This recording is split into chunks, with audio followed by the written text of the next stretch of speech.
Coucou. C'est encore nous. Eh oui. Et ouais, on n'est toujours pas changé parce qu'on est vendredi. C'est ça. C'est ça. Il faudrait Voilà. peut-être te faire un effort quand même. Hein, Ouais, pour toi la aussi d'ailleurs. Pour la prochaine Ouais, fois. parce qu'en plus on jure toutes les Ouais, deux. je trouve qu'on n'est pas Ouais, du tout non, assortis. ouais, Il n'y a ouais, aucune harmonie. Non, aucune harmonie entre nous. Bon, Bon, enfin. alors aujourd'hui, on va vous parler d'un sujet Délicat. Oui. Parce que quand on nous annonce un cancer, eh ben, on est censé l'annoncer aux autres. Donc, C'est qui les autres? Voilà. Alors. Et si on l'annonçait à nos proches? Épisode 3. Alors, c'est qui les autres? C'est Ben, les parents, oui. les conjoints, les enfants, la famille, les amis, le boulot. Et l'entourage. Et l'entourage, les commerçants, l'environnement quotidien. Voilà, les gens qu'on croise, les voisins, etc.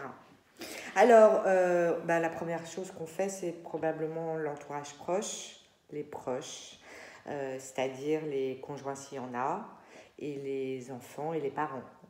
Tout à fait. La famille. Bon, je pense que les enfants, ça va être un sujet un peu à part, non? Oui, on va en parler un peu sur l'annonce ici, mais on fera une vidéo sur comment parler aux enfants. Parce que c'est un peu compliqué. Ouais. Et surtout la réaction que peuvent avoir les enfants, selon les âges, etc. etc. On va en parler un peu quand même ici. Oui, on va en parler un peu. Parlons-en alors. Moi, j'avais des enfants qui avaient 4 et 7 ans. 4 et 7 ans. Tu leur as annoncé tout de suite, parce que je pense que déjà, il faut déjà soi-même digérer l'info avant de la transmettre de manière rapide. Je leur ai pas dit tout de suite, je les ai confiés à ma maman le week-end, puisque moi, on me l'a annoncé un vendredi à 18h, évidemment. Donc, je les ai confiés à ma maman et on leur a annoncé le lundi que j'étais malade, sans prononcer le mot. Sans prononcer le mot. Parce que j'avais très très peur qu'il relie cancer à mort, et donc à ma mort, ce que moi je m'étais empressée de faire. Donc on leur a dit que j'étais malade, et que voilà. Et on a employé des mots qu'ils étaient capables de comprendre. Donc j'avais une petite boule dans le sein, voilà, etc. Mais sans employer les mots, et sans aucune culpabilité de notre part de ne pas employer le mot. Voilà, c'était vraiment... C'est super compliqué, en fait, ce sujet, parce que je pense que c'est du cas par cas. Dans les bouquins de psycho, dans la théorie politiquement correcte, propre sur elle, on dit qu'il faut annoncer à ses enfants, il faut mettre le mot, il faut verbaliser. Après, je leur ai dit, au fil du temps, voilà. Là, on parle de l'annonce. Voilà, c'est super important, les enfants, bon, etc., etc. Dans la pratique... Pour certaines, c'est super compliqué de le dire. Déjà, je pense que c'est compliqué pour elles-mêmes, déjà, donc de sortir ce mot-là. Il y en a qui ont vraiment des problèmes avec ça. Et ça se respecte. Il faut faire comme on peut. Oui. Il faut faire comme on peut. Comme on peut. Voilà. C'est déjà pas mal. Alors, on développera les enfants après sur une autre vidéo. Oui. Oui, si tu veux. Parce qu'il y a quand même des choses... À un moment donné ou à un autre, à mon avis, il faut quand même le dire pour pas qu'ils l'apprennent par un tiers. Enfin, etc. C'est ça. Il voilà. ne faut pas qu'ils l'apprennent par un tiers. Mais et puis, il ne faut pas non plus que... Moi, la peur que j'avais, c'était qu'à l'école, ils disent « Maman a un cancer » et que la petite copine dise à ma fille « Ah, ben dis donc, ma mamie, elle est morte de ça. » Voilà. Donc il faut anticiper ce qu'on dit, il faut pouvoir anticiper ce qui va être dit par les autres. Bah oui, parce que si vous allez chercher votre enfant à l'école, vous n'avez pas de cheveux, vous avez une perruque, enfin, etc., les parents peuvent dire à leurs enfants, dis donc, la maman du petit machin, la pauvre, elle est malade, elle a un cancer. Donc il va le répéter. Le petit machin, il va dire, dis donc, ta maman, elle a un cancer, et il va l'apprendre comme ça. Ouais. Ça, c'est pas possible. Voilà. Donc il faut vraiment bien anticiper et encore une fois ne pas se culpabiliser, de ne pas pouvoir le faire à l'instant T. Il faut déjà le digérer soi-même, c'est déjà pas mal pour essayer de le faire passer le plus, naturellement possible à son enfant. Après, il y a plein d'aides, il y a des bouquins, il y a des dessins, il y a des BD, il y a des choses qui peuvent vous aider, il y a des supports qui peuvent vous aider à en parler. Alors les adultes maintenant. Alors, la famille. Alors, les parents, souvent, on les protège, les parents. Ah oui, surtout s'ils sont âgés. Ouais, il y en a plein qui ne savent pas, tu sais. J'ai plein de personnes qui me disent, je ne l'ai pas dit à ma mère parce qu'elle a 90 ans, etc. Mais c'est légitime, c'est compréhensible. Oui, tout à fait. Ou alors, je ne l'ai pas dit aux parents parce qu'ils vont super s'inquiéter, ils vont m'appeler tous les jours et ça, je ne vais pas le supporter. Il y a aussi ça. Alors, qu'est-ce que tu conseilles? De le dire, de ne pas le dire, de le cacher? Bon, c'est compliqué de le cacher. ça dépend de la relation déjà qu'on a avec ses parents, je pense. Et encore une fois, c'est du cas par cas. Il y a des femmes qui vont avoir le besoin, parce que quand on est malade, il y a une espèce de régression, donc qui vont avoir besoin de retrouver un petit peu l'enfant de sa maman, tu vois, donc de se faire câliner, voilà. Il y en a au contraire qui ne voudront jamais le dire, parce que ma mère est tellement intrusive, c'est à peine si elle va pas venir s'installer à la maison, et ça, je veux pas. Ou alors la surprotection, je veux la protéger parce qu'elle ne va pas le supporter, voilà, etc. Donc il faut... C'est vraiment, ça dépend déjà de la relation qu'on a avec ses parents. Et encore une fois... c'est un peu du cas par cas, ça dépend vraiment de comment on le sent et si on veut protéger. Bon, on peut protéger une femme de 10 ans, 92 ans. Ou un homme, hein, d'ailleurs. Oui, enfin, bien sûr. Parce qu'on parle des femmes. Oui, on n'arrête pas de parler des femmes, on est hyper sexy, je trouve. C'est vrai, on est genré en fait. Le conjoint, parce que alors lui, ça va être les dents principales souvent. Quand il y a un conjoint ou une conjointe. Et alors... il y a deux solutions, comme tu as dit dans une vidéo précédente. Soit tu l'appelles en sortant de la consultation d'annonce en hurlant « j'ai un cancer ». Bon, j'ai pas hurlé, mais j'étais tellement froide. Et j'ai lancé vraiment le scud, quoi. Ouais. Et je l'ai absolument pas protégé. Je l'ai pas protégé. J'avais besoin... de partager cette mauvaise nouvelle, et c'était avec lui que je l'ai partagé comme ça, quoi. Tout à fait, donc voilà. Ça je pense que ça. Mais je sais pas s'il m'en a voulu, on n'en a jamais reparlé. Ah bon? Non. Soit on attend qu'il rentre et puis on s'assoit en face de lui puis on lui explique, quoi. Toute façon, avec toutes les représentations Claude peut se faire du cancer, parce qu'on a tous des représentations. Est-ce qu'il a eu une maman qui a été touchée, son histoire personnelle, tu vois. Donc c'est compliqué en fait. Mais moi je pense qu'on a tellement besoin d'être protégé qu'on doit évidemment protéger ses enfants, mais éventuellement ses parents, etc. Mais on ne peut pas protéger la terre entière. Ah ben non, il faut se protéger soi déjà. Il faut déjà se protéger soi. C'est déjà la première des choses à faire. Nous on souffre, quoi, voilà. Après, il y a les amis. Alors, non, je voulais juste revenir sur les enfants, éventuellement et le conjoint. C'est que de toute façon, quand on vient de subir une annonce comme ça, on n'est plus exactement la même à la maison. Donc, le conjoint et les enfants ont bien se douter qu'il y a un truc qui ne va pas.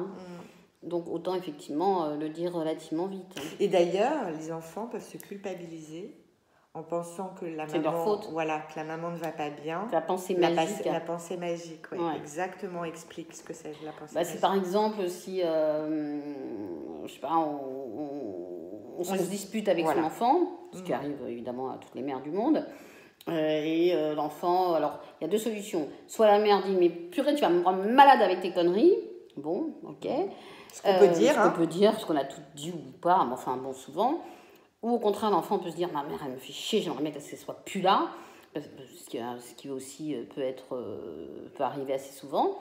Et que le lendemain, il y a une annonce. Donc l'enfant peut se dire, c'est de ma faute, etc. Or, évidemment que non. Donc il faut rassurer son enfant, le déculpabiliser, lui dire qu'il est pour rien, enfin, etc. On a presque tout dit sur l'enfant, enfin non, pas tout. Non, il y a plein de choses à dire. On parle du boulot. Alors des amis aussi. Ah oui, les amis d'abord. Alors les amis, il y a deux sortes d'amis. Alors c'est très marrant parce que finalement, on s'aperçoit que le carnet d'adresse évolue beaucoup quand on est malade. Ah oui. Avec des bonnes et des mauvaises surprises. Il y a des gens, on ne s'attendait absolument pas à d'eux. Ils sont extrêmement proches, et extrêmement bienveillants, et extrêmement accompagnants. Et puis des amis, on s'attendait quand même qu'ils soient là. Plus de nouvelles. Ah, moi j'ai une amie, je lui ai dit, je ne peux pas accompagner ton fils à l'école demain. Elle m'a raccroché au nez. Tu lui as dit pourquoi? Oui, je lui ai dit j'ai un cancer, elle m'a raccroché au nez. C'était le lendemain. C'est plus une amie. Ah, c'est marrant. T'es vachement rancunière en fait, comme nana. Ouais. D'ailleurs, si tu m'écoutes, voilà, elle se reconnaîtra. Bonjour l'ami. Bonjour mon ami, mon ex-ami. Voilà. Non, mais c'est vrai, on fera probablement une vidéo sur les amis, sur les bourdes, sur les bonnes surprises, les mauvaises surprises. Les gaffes, les maladresses. Voilà, mais c'est pas facile. C'est pas facile parce que pour les autres. Les gens cherchent toujours d'abord, alors, soit ils cherchent une phrase magique à sortir, mais il n'y en a pas. Donc, ils sortent des maladresses ou alors ils s'éloignent parce qu'ils ne savent pas quoi dire. On ne peut pas l'appeler, on peut lui demander comment elle va, puisqu'elle a un cancer, donc c'est normal, elle ne va pas bien, donc c'est idiot. Donc enfin bref, ils se prennent la tête, ils font des nœuds dans leur cerveau, et du coup, ils sont plus là, ils disparaissent. Alors, le boulot, est-ce qu'on doit l'annoncer au boulot? On peut parler d'effet miroir juste. Oui, ça mais... fait aussi effet miroir, quoi. Oui, mais on va le faire, la vidéo sur les proches. On va faire une vidéo sur les proches avec les bourdes et tout ça, non? Oui, mais c'est pas une bourde, ça, l'effet miroir. C'est que parfois, ça fait effet miroir, c'est-à-dire que la personne qui est en face de vous, enfin de la personne malade, voit en elle ce qui peut lui arriver enfin, ce qui peut arriver à soi-même. Donc, ça fait peur. Ça fait peur et parfois, on préfère s'éloigner. Voilà, c'est tout ce que je voulais dire. Donc, on parle de quoi maintenant? On parle du boulot. Ah. Alors, on n'est pas obligé de l'annoncer au boulot. Non, on n'est pas obligé. On peut le faire. On peut en parler à ses collègues, on peut en parler à ses boss, mais c'est votre choix. Vous décidez ou pas de le faire. Sinon, le médecin peut vous arrêter et voilà. Et il n'y a aucune obligation de le dire. Il y a des gens qui continuent à travailler, qui ne le disent pas. Il y a des gens qui le disent. Oui, il y a vraiment tous les cas de figure. Il y a tous les cas de figure. Et c'est comme vous vous sentez, vous, par rapport à vos collègues et à vos boss. Et puis, il y a aussi la boulangère, le voisin. Bah oui, parce qu'ils voient que parfois il y a des changements. Voilà. Donc, ce regard qu'on pose sur vous parce que vous avez perdu vos cheveux. Moi, je pense qu'il faut être naturel parce que d'abord, c'est pas une honte d'être malade. Mais non. C'est pas une honte. Mais non. Donc, je pense qu'il faut dire oui, je suis malade, je suis traitée pour un cancer de ci ou de ça. Oui, mais on a peur de la réaction de l'autre. On a peur d'une réaction de rejet. On a peur du regard de pitié. On a peur du regard. Oui, mais je pense que ça dépend aussi comment on en parle. Tu vois, si on en parle d'une manière... Alors évidemment, on va pas dire « Hé, ouais, oui, c'est ça, on en parle rarement. C'est pour ça que j'ai plus de cheveux et que j'ai plus de sourcils et que j'ai une tête de masque de cire. » C'est sûr, on en parle rarement, sautant de joie. Mais on peut dire, oui, je suis traitée pour un cancer. Et si la personne en face dit « Oh, ma pauvre, etc. », dire « Non, écoutez, ça va. » Tu vois, il faut aussi pouvoir se protéger, arrêter l'autre dans ces débordements de pitié. Parce que c'est juste insupportable. Moi, j'ai un autre ami, il se reconnaîtra, qui m'a dit « Mais tu vas mourir ?» comme toi, j'ai un cancer. Comme toi. Allô, on m'a diagnostiqué un cancer. Ah bon, tu vas mourir? Comment te dire? Je ne sais pas. Et toi? Tu vas pas dire, toi? Probablement un jour, le plus tard possible. Mais on va faire en sorte que ce soit le plus tard possible, quoi. Non, mais il y a des gens quand même qui sont spéciaux. Hein, ça, il y a des ça gens, on peut pas l'en empêcher. Voilà. Hein. Il y a des gens spéciaux. Et puis, moi, j'ai envie de vous dire, faites comme vous le sentez. Oui, il y a des cons, mais il faut pas le répéter. Il y a des cons. Et ça, on peut pas y faire. Non, mais moi, ce que j'ai envie de dire en conclusion, c'est faites comme vous le sentez. Vous le dites, vous le dites pas. Vous le dites quand vous voulez. C'est votre temps, c'est votre corps, c'est votre histoire, c'est votre moi. Vous souffrez. Ne vous faites pas des nœuds dans le cerveau en plus. Vous le faites quand vous le sentez, quand vous en avez envie et si vous en avez envie. Et cela dit, sachez que c'est pas une honte d'être malade. Donc, si vous voulez le dire, c'est tout à fait normal. Vous n'êtes malheureusement pas la seule dans ce cas-là ou le seul dans ce cas-là. Et voilà, quoi. On a le droit d'être malade. Malheureusement, c'est comme ça. Et on a le droit on n'a pas le devoir de le dire. Oui, on n'a pas le devoir de le dire, mais bon, si on le dit, Et on le dit avec nos mots. Voilà. Exactement. Et puis voilà. Enfin, pour le travail, moi je dirais que... Moi je trouve ça... Enfin, si déjà on le dit, je pense que... peut-être on en parlera sur un sujet sur l'après-maladie. La reprise du travail, justement. Ça peut être intéressant parce que les collègues ne se rendent pas toujours très bien compte de ce que c'est que d'être soigné ou avoir été soigné pour un cancer. Oui, on n'est pas en congé maladie on est en congé pendant les vacances. C'est ça. C'est exactement ça. Bon, on n'est pas en vacances. Non, c'est pas des vacances. Non, c'est pas des vacances. Oui. Bon, sur ce, nous ne sommes pas en vacances, mais bientôt en week-end. Ah oui. Donc, on va vous souhaiter un bon week-end. Ah oui. Et puis, prenez soin de vous, encore une fois. Et puis, à la semaine prochaine. Au revoir.